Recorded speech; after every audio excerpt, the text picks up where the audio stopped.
Hello, welcome to English Tips by Sunshine English Academy. My name is Milind Deshpande. In this lesson, we are going to look at the simple present tense. To make sentences in the simple present tense, we must use the V1 form of the verb.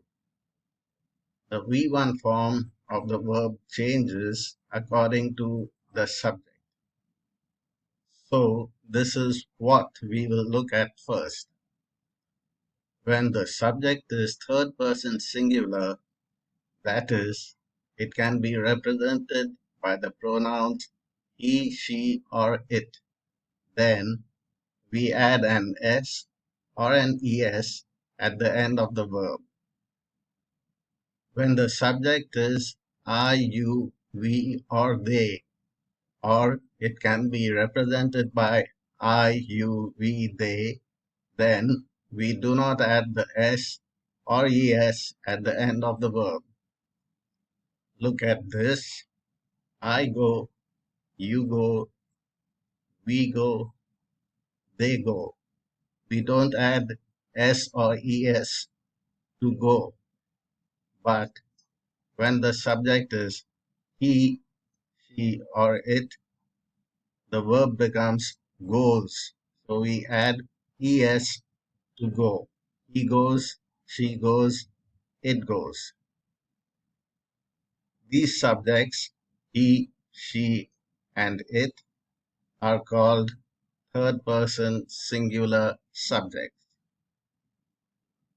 Now, in place of the pronouns, we could also have names like here we could have Rita and I, and here we could have Rahul and Ajay. So Rahul and Ajay go, Rita and I go, Raj goes, Sonali goes, the dog goes. This is just to show that the V0 and V1 forms of the verb are different. V is the V0 form or the base form, but the V1 forms are am and are when the subject is I, you, we, or they, and it is when the subject is he, she, or it. Similarly, when go is the base form, that is V0, the V1 form is also go for I, you, we, and they subjects. But when the subjects are he, she, or it, then the V1 form becomes goes. We add es. And in the case of speak, we add s to the V1 form when the subject is he, she, or it. So when do we use the simple present tense? We use the simple present tense to talk about an action that takes place regularly. Look at this diagram. These points here represent actions that take place at different points in time. So we can see here that these actions have taken place in the past.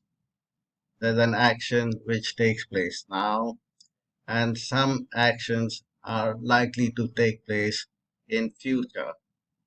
It means that when we talk of the simple present tense, we talk of an action that started in the past, it happens now, and it is likely to take place in future too. For example, he works for this company means that he started working for this company sometime back in the past. He still works for the company and he is likely to continue working for the company in future. The formula for simple present tense is subject plus V1 plus object. So in our sentence here, he is the subject, works is V1, and this sentence doesn't have an object because if we ask the question, he works what? We will get no answer. We should not use the present continuous tense to talk of an action that takes place regularly. For example, he is working for this company. Here, is working shows the present continuous tense, but this tense cannot represent an action which takes place regularly. We must use the simple present tense. Therefore, he is working for this company is incorrect. The simple present tense is also used to talk about present facts. Look at the sentences here. I am a student. He is a teacher. These are mangoes. I like mangoes. I prefer apples. Now, these are only facts. There is no action taking place in any of these sentences. For example, I am a student doesn't show any action. I like mangoes doesn't show any action. So, when we want to talk about facts, the verbs that we use are stative verbs. Am, is, are, like, and prefer are all stative verbs. Please click on the link in the description box to get more details about stative verbs.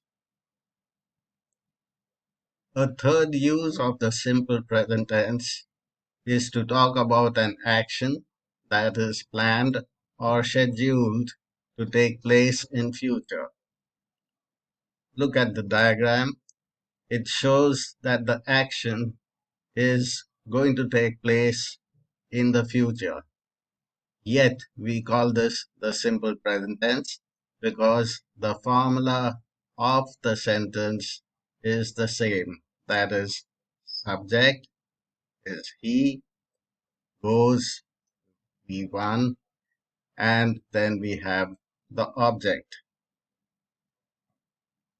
This sentence doesn't have an object. In the next sentence, our team plays tomorrow.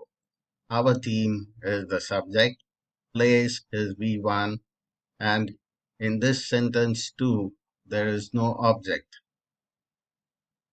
When we answer questions like, what do you do? Or what does he do? We should always answer in the simple present tense. For example, what does Rahul do? The answer, Rahul plays cricket. Rahul is the subject, plays is V1, and cricket is the object. So this is simple present tense. We often use the simple present tense to narrate a story or a scene. For example, the lady knocks at the door. The man opens the door and is shocked to see her. The lady tells the man that she has come to sell washing soap. The man hesitates but allows her in. She gives the man a demonstration by putting some clothes to wash. She sells the soap to him and leaves. All the verbs here are highlighted and we can see that they are all in the V1 form. So we have told this story in the simple present tense. Also note that some of the sentences have only one verb. For example, the lady knocks at the door. Knocks is the verb and that is the only verb in the sentence. This is a simple sentence. Whereas this sentence here The man hesitates but allows her in. There are two verbs in this sentence, hesitates and allows. And this sentence has a conjunction here, that is but. So when we use conjunction to join two sentences into one, there can be more than one verb in the sentence. This is called a compound sentence. Click on the link in the description box below to get an idea of how we have narrated the scene in the simple present tense here. So once again, in a simple sentence, there is always one verb, and this is either an action verb or a stated verb. There is no helping verb unless the sentence is a question or a negative statement. When there is an action verb, only one regular action is involved. For example, Ajay goes to school. So goes is the V1 verb and it shows a regular action. Ajay started going to school in the past. He goes now and he is likely to continue going to school in the future. Similarly, Sonali visits her friend every day. Here, visits shows a regular action. In this sentence, every day is an adverb of frequency. Similar words are often regular, daily, or yearly, etc. Whenever these types of words, that is, adverbs of frequency, are used, they show repeated action. And hence, whenever we have these words as the adverb of frequency in the sentence, our sentence must be in the simple present tense. We cannot use the present continuous tense and make a sentence like Sonali is visiting her friend every day. When there is a stated verb in the sentence, no action is involved. For example, I don't feel well. Here, feel is a stated verb and it doesn't show any action. Nothing is happening. Also note that in this sentence, we have used do as the helping verb because this is a negative sentence. A negative sentence is one that has a no or a not in it. It is the same as saying, I do not feel well. I am not feeling well is incorrect. Similarly, you look nice. Look is a stated verb and it cannot be used in the ing form. You are looking nice is incorrect. Remember, stated verbs cannot be used in the ing form. Click on the link in the description box for more stated verbs. That is the end of our lesson. I hope you liked it. Please like, share, and subscribe to my channel. Also, click on the bell icon so that you can get notifications whenever I post new videos to my channel. Thanks for watching.